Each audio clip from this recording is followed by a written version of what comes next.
Sarina in the middle, Leah first. Leah,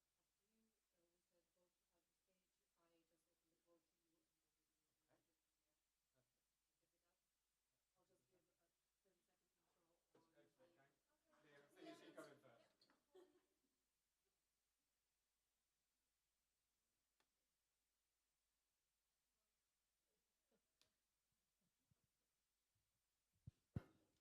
should go in first.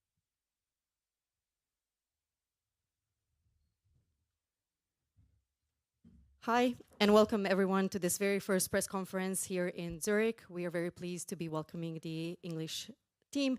Translation will be available to all of you in English, French, and German. There is an app with instructions on the side for you as well. There's headphones on the table. We are pleased asking you to raise your questions in those languages so everyone can understand them. Please state your name and media. And now it is my pleasure to open the floor to Sarina, Wiegman, and Leah, Williamson. Thank you. Yeah, thank you. Thanks for joining us, everyone. We really appreciate it. Ahead of tomorrow's fixture against France, as UEFA said, we'll take questions from the floor. If anyone would like to raise their hands. Anton, we'll begin with you. If you can introduce yourself with your name and the outlet you're working for, that would be appreciated. Anton from Sky Sports. That's new. Sarina, Leah, nice to see you both. But it's nearly here, I suppose, the exciting part of the summer. I'm just wondering how ready the team is, how ready Lauren James is, and what kind of an impact she can have on the tournament, considering, obviously, she's just coming back from injury. Yeah, the team looks really good. I think we're ready. We had our last session this morning and everyone came through well. I think we had some good weeks where we trained and we could do some tactics. And I think we're very well prepared. You see the bonding in the team. We've worked really, really hard. And I definitely think we're ready to go tomorrow. On your question, the impact of LJ, she's in a good place. Of course, as you've noticed, she came on the pitch against Jamaica last week. And she's ready to get more minutes tomorrow. Emma? Hi both, nice to see you. Emma Sanders from BBC. Sarina, we spoke to Lucy yesterday, Lucy Bronze, and she was talking about how Hempo sometimes in meetings doesn't actually realise her experience when maybe she's asked to input. I just wonder if that's something maybe you've challenged her to maybe show a little bit more that experience or that leadership, I guess. Yeah, a little bit. She's a very introvert person, but she does have an opinion, and we ask her a little bit more to give her opinion. And I think she's grown so much in football, but also as a person, and that's what we see too. Thank you. Go to the front, please. Hi, Sarina. Hi, Leah. Leah, what do you like about playing with Alex, and how does she differ to Millie? I think Alex is an exceptional ball player. She sees things that,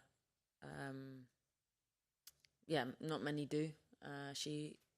She's always at such a high performance. I think when you play next to somebody like Alex, she demands so much of herself and then naturally of you too. Her experience and everything about her. I mean, she's one of my best mates, so I have a good time playing.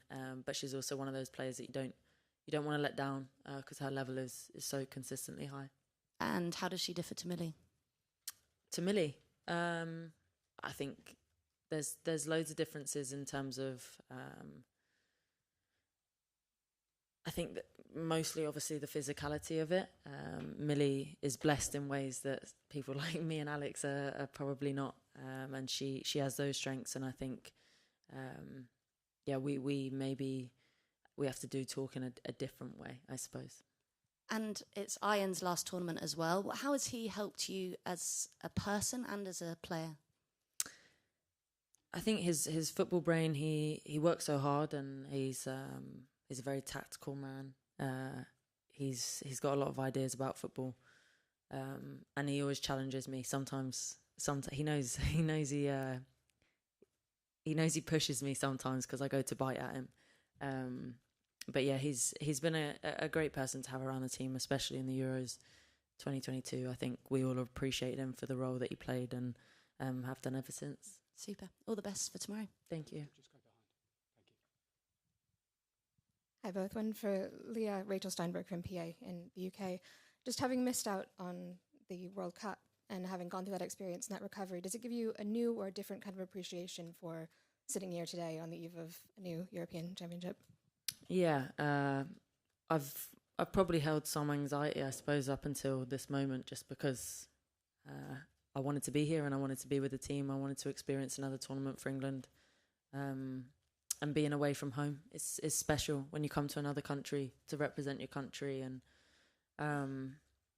just take everything in. It's a bit different to England in 2022. So I'm just taking everything in. I'm very excited, but also so much has changed. So I'm intrigued to come back and enjoy that tournament football. I suppose you can look at this as a title defence and trying to do this a second time, but it would also be a first away from home. And I suppose, to both of you, are you looking at this as an opportunity to do something you haven't done before, in that you can now do this somewhere else, away from home turf, with obviously a lot of fans coming in, but away from home? Yeah, I think so. I think it's, again, territory, new territory, and we've you explain it very well. Not necessarily looking at it as a defence, but a new challenge and a new opportunity to do something new. So we take any challenge that comes our way, but it's more about focusing on the day to day, and that's always a dream. Every team in the tournament has a dream, but I suppose nobody really connects to it. Amelie Stiefert at ZDF. Leah, a question. You've had quite a journey with your coach the past years. How would you describe her work? How is she inspiring the team? Sarina. Yeah. Just clarifying. Affiliate. We've always said from the start, Sarina is she's a winner. She doesn't like to lose. She wants to do things the right way. She's a good person. So it as a player, you want to respect the person that you play for, which we do, and you want somebody that's going to push you and challenge you. And I think we had some hard conversations over the last couple of years of different stages of, say from my personal experience where I was at, highs, lows, and always trying to get the most out of somebody. So I think first comes the respect for her as a human, as a coach, to know that somebody's done what they've done, and to have them on your team is comforting, to say the least. Thank you. If you would like to ask a question, please clearly raise your hand. Yes, we'll go. Thank you, Paul Saff from UEFA. For Sarina, you mentioned Millie Bright earlier, obviously a central defender that's normally there that is missing. Obviously for France, we've been so used to seeing Wendy Renard in defence for so many of these years. We've got a different central defence now. How much do you think that changes how France play, what challenge they pose to you, the fact that Wendy Renard is there, they have a different defence, different kind of lineup for this tournament? Yeah, I think they have played lately some games without her. She has not always been available. Of course, things have changed over time for them. And she's not in the team now. And yeah, I'm not in there. I don't have the context. And I was not there in their group or in their bubble. But what I see, like, she's an absolute legend. What I've seen, they have been trailblazers also with Le Sommer. They've been legends for France, for the women's game, and they've been trailblazers. And and they still are, even though they're not here. Hi, Sarina. Hi, Leah. Kit from the Times. Sarina, can I just check on LJ? Would she be fit enough to start the game potentially tomorrow? Would it still likely be a roll off the bench like it was against Jamaica? Well, I'm not going to give you the lineup, but she played 30 minutes last week, so she can play more than that. So I think that will say enough. Okay, thank you. Thank you, Kip. We'll take questions this side. We'll go to Luke with his. If you put your hand up, Luke. Thank you. Luke Edwards, Daily Telegraph. How do you feel about the pressure and the expectation? Because the Lionesses have done so well going right back to 2015, have reached the minimum of the semi-finals in every major tournament. How do you handle that expectation and that pressure? Well, actually, for me, it doesn't feel that different because it has always been there. High expectations, and we have high expectations for ourselves too. We just want to do really well, and yes, we know we're here, and we know exactly where we want to go to. But we bring it back to we have to be the best prepared. We have to have the best game plans, and if necessary, to be able to adapt to what we have in front of us. I think the team is in a very good place. They're really well bonded, and we have worked really hard, and we will keep working really hard in every single game and every single training session, and that's what you can control. So that's what we're going for starting tomorrow. Hi both, Tom from the Mirror. Leah, you've got a lot of teammates playing their first major tournament. What sort of advice have you given to them? How have you spoken to them about preparing them as someone who's been there and done it before?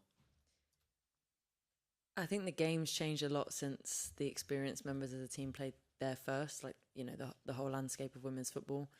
So we have to take into account those things when we do speak to them. But I think it's given them as much freedom to enjoy the experience, but know that they're ready to perform and sort of make their mark on the pitch, and just trying to find that balance. I would never want anybody to come and be so anxious it consumed them, but at the same time we're here. You know, it's different. There's lots of shiny things when you come to a tournament and lots of experiences to be had, but ultimately the main focus is on the pitch. And I think based off of training, and I'm sure Sarina agrees, everybody's focus is football first, which has been great, because I think sometimes with players that have never been to a tournament, this was probably me when I went to my first, you have to keep them in line a little bit because they get a bit distracted. But there's no fear of that with these guys. Thank you. Thanks, Tom. We'll take a question from the gentleman in the cap.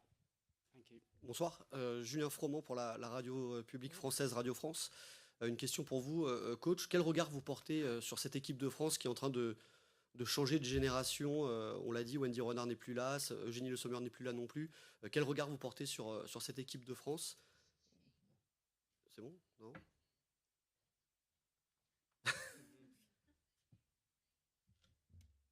Oui? Il y a la traduction ou pas? Non? Ouais. Quel regard vous portez sur l'équipe de France?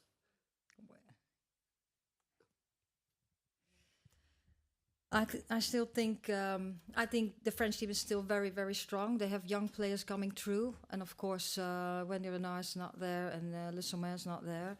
They've been great players for the team too, and the coach picked other players. I think they're very talented. They have showed already too, and it's still a very powerful, quick team that can play really well. Thank you. Take a question at the back. Hiya, I'm Uma from TalkSport. I just wanted to ask, obviously it's been spoken about, a lot of pressure on you guys, but I wanted to talk about what it's been like in the camp. What have you done in your downtime to kind of enjoy being in Switzerland? I know Alessia Russo mentioned with her brother being on Love Island that you guys have been watching that, so I wondered if that was still part of the routine. The team have worked really, really hard, the staff, to make our environment as much of a home away from home as possible. It's been lovely. Like lots of social spaces, and I mean, whether or not this deteriorates as the tournament goes on, you spend every day together, but we're spending quite a lot of time together as it goes at the minute. Lots of Monopoly deal, cards, different games. We went out on a boat trip just to see the city that we were in on the day we arrived, so it's been nice. And there has been Love Island watching. It's the discussion around the table at breakfast. But yeah, we're supporting Giorgio, and then just trying to spend time together and relax as much as possible. But the staff, I have to give credit to the staff. They've done an incredible job setting that up for us.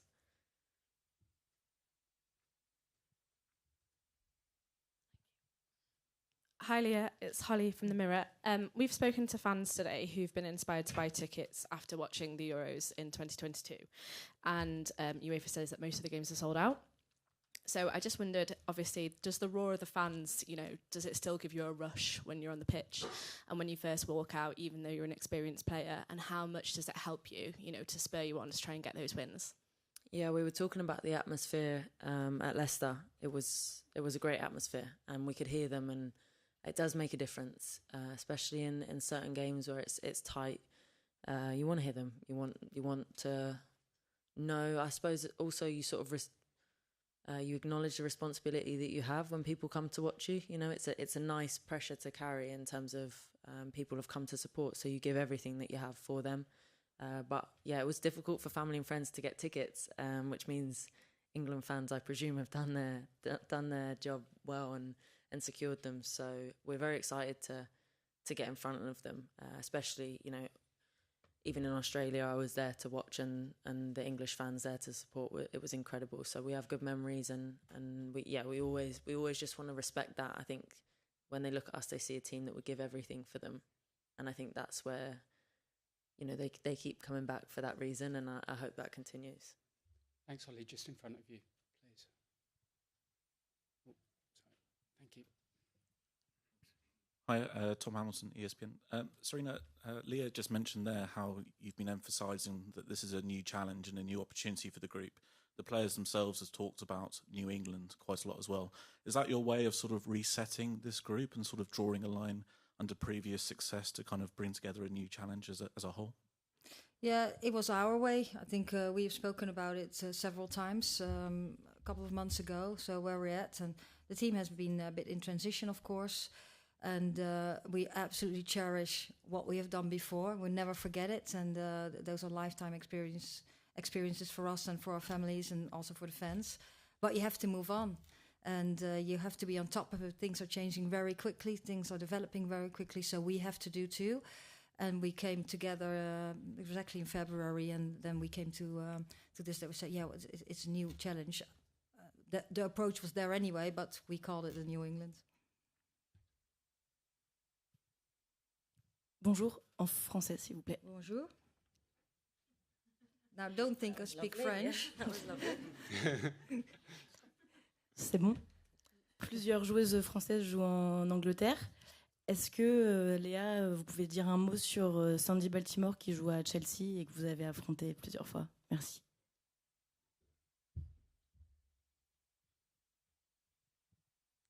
Yeah, I think I always liked Sandy as a player, watching her before she came to Chelsea, and I think obviously I don't know her as a person, but she's played a few different roles for Chelsea this year, and I think she's shown her versatility.